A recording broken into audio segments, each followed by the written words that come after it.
This is the YouTube custom GPT instructions. So let's dive in and see exactly what we need to do. So first thing I wanted to do is explain to you what we have going on here, because some of this stuff you can use, not all of it or just some of it. It's up to you. So the first thing we're going to do is we're going to start by entering the video transcript. So if you're using a program like Descript or some other place that is transcribing your video, you can just paste that in. If you are using the free version that YouTube gives you, then all you need to do is copy that transcript and put it in here. And that transcript isn't punctuated. There's not sentences. It's just words. And it looks terrible. So that's why I put this first thing in here. We're going to paste that transcript in, and it's going to properly punctuate it. And then we're just going to take it right back to YouTube and overwrite what's there. So that's step one. If you already have a punctuated transcript, it'll skip it, which is cool. Okay, then it goes into, then we're going to run this program. And it's saying we're a YouTube expert. I'm creating a YouTube video about, and you can put your topic in. Which, if you're putting your transcript in, really, you don't have to do that. And I want to target the main keywords, keyword 1, keyword 2. If you don't put your keywords in, it's going to simply tell you what keywords based on the transcript that you should be using. So this is only if you're really wanting to specifically target something. Otherwise, just forget that step. It doesn't need it. It's going to generate 7 post titles, and it's going to include the keyword naturally, between 40 and 60 characters long, create curiosity or promise value, and match the video style. And also explain why each title would be effective. And if for some reason it doesn't do that, then you need to just prompt in there, "You forgot to give me the titles," and it'll give them to you. And then it's going to give you some researched keywords or hashtags for the video. It's going to give you a description. It's going to follow all these instructions I've put in here for the description. And it's going to tell you what YouTube category is the best category for the video. It's going to give you an idea on YouTube cards, which you may or may not even be using. If you put in your channel link, it'll go to the channel and it'll give you actual links that you can click to in the video for like next videos coming up. Good ideas for that. And so those are the instructions. Okay, so now let's look at how we actually use that. So the first thing I need to do is go find the video transcript. And I uploaded a video to YouTube. So I've uploaded this video right here. I haven't really filled all this out yet. I want to get the transcript. So we're going to come over here and we're just going to click subtitles. And if there aren't any subtitles here, that means your video hasn't been up long enough. So let me show you this on a different video. Okay, so here we are. Here's the subtitles, and you can see there's no sentences, there's no periods, punctuation, there's no capitalization, anything like that. So we're just going to copy this onto the clipboard, and I'm going to leave that there. And then I want to come back over to my chat GPT. And all I'm going to do is I'm going to paste this in, and I'll put it in quotation marks. Thanks for the transcript. Here it's giving me my 7 potential titles, telling me why they think it's a good thing. And it skipped the punctuate. So when this is all done, we're going to go back and we're going to say, hey, you skipped punctuating the transcript. Sometimes you have to remind it to do that.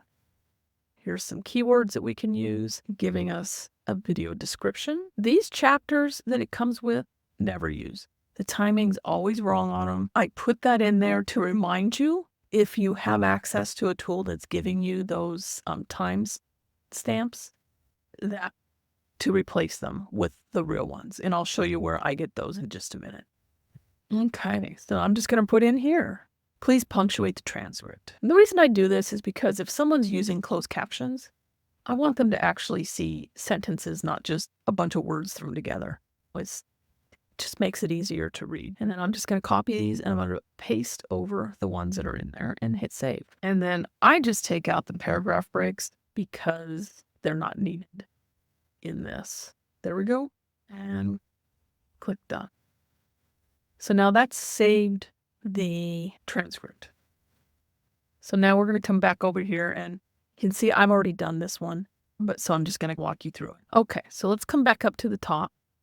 So the 7 potential titles that it came up with this round, you just read through these and pick out one that you resonate with and that you agree with the why.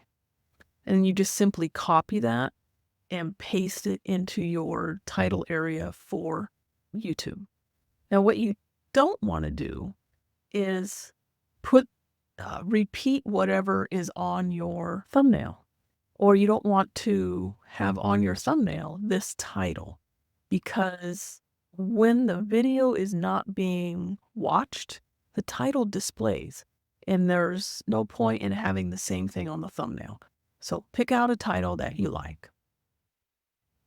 Come down here to the video description. Now, of course, don't copy in hook, don't copy in overview. We're going to leave the chapters out. So in this, we would do this one line, this first line, copy and paste. Then I would do that paragraph right there, copy and paste.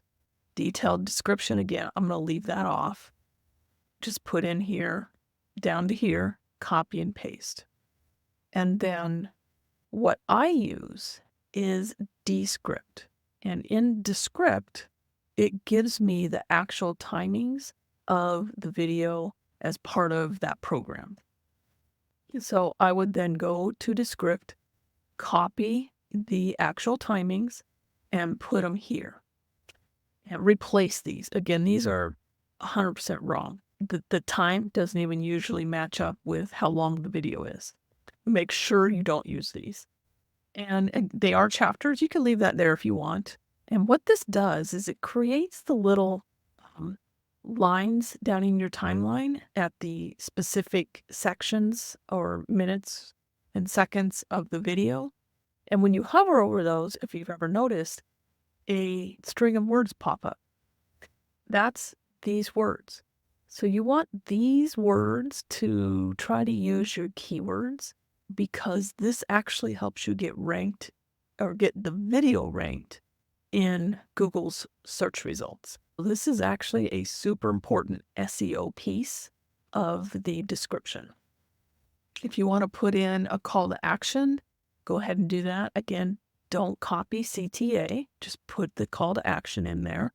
If you want to link to other videos, link to different things that you put into the video that you've said you're going to link to, then make sure that you insert the links here. Here's your hashtags. Here it's telling us the best category for this particular video is how to and style. Now, I actually uploaded in a PDF all of the YouTube categories with their descriptions of the types of videos that are in there, which is how this is choosing the category for whatever video you're using. Giving us some YouTube card ideas. Here's thumbnail ideas. You could come in here and actually just say, hey, would you go ahead and create that thumbnail so I can take a look at it? I personally don't really like how ChatGPT and Dolly mix and come up with thumbnails. The words are usually spelled wrong, and it just usually doesn't look good. I personally use Midjourney, but however you're going to create your thumbnail, it's giving you an idea of something that's going to be described for the thumbnail. And this is just extra did you know information. It's not meant to go into your video. If you read it and you think, that would be interesting to put in the description, go ahead and drop it into the description. It's like a did you know? And in this particular one, studies show that adding timestamps in your video descriptions can improve engagement and increase your videos. Now, I would only put that in if I was doing a video on how to optimize a YouTube description. Putting that in to this video really wouldn't make a whole lot of sense, and it's just your own edification. So this is how this works. I'm trying to educate you on how to do it correctly, giving you interesting things to think about, and yeah, that's how simple it is. So if we come back over to our YouTube, I ran this program. I went ahead and picked a title out, picked out what I want for the description. It created these emojis. You can keep them or leave them. It's up to you. These timestamps, again, actually came from Descript, here's the different hashtags that it gave me. This particular one I didn't want. It's actually going to be a private video, so the thumbnail is pretty irrelevant. But you can upload your thumbnail that you create right here. Select your playlist if it's going on a playlist. This particular one is not. And just fill out the rest of the YouTube area here and go ahead and publish it. So that's how you use the YouTube description, YouTube SEO custom GPT that I have given you access to.